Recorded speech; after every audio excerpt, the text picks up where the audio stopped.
Friends, welcome to CNS Viewpoint. Today we are going to talk about an important alert which was sounded by the United Nations Health Agency, World Health Organization, on oxygen shortage in Ukraine because of, not because of the coronavirus, but because of the attack by Russia on Ukraine.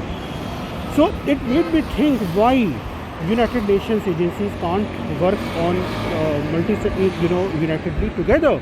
Because United Nations is not the people who are sitting, only the people who are sitting in UN offices, but it is actually run by the governments, our governments, your and my governments.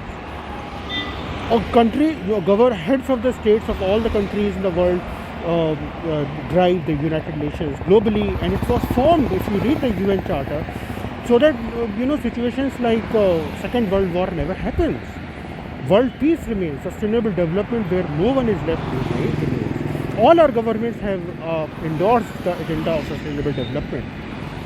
So how can any government violate that promise and go ahead with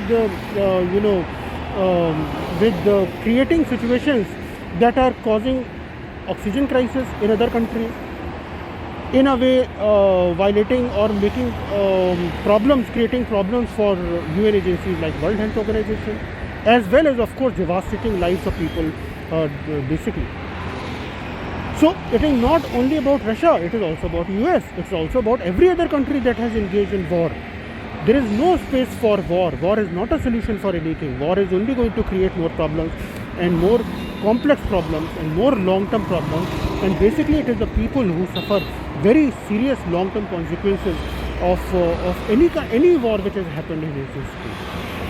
This is 2022 and we are still dealing with these issues.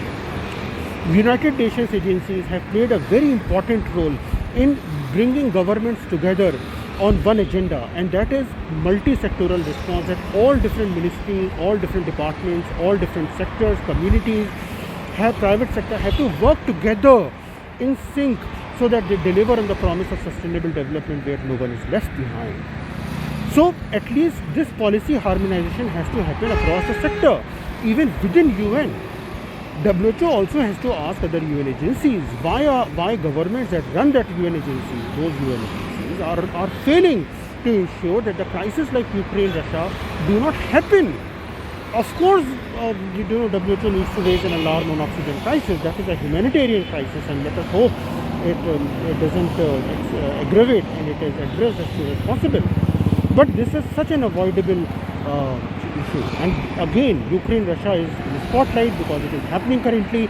But if we look around in Syria, Iraq, Afghanistan, South Sudan, Tonga, North Korea, South Korea. North Korea has zero vaccination rate. In South Korea, it is such a high vaccination rate. Then coronavirus taught us that the only way out of the pandemic is when we work together.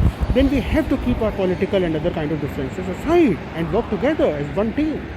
If we are not team one, the team one of human race, we will be left behind. Let us hope more sanity prevails. Let us hope more sense prevails and peace prevails.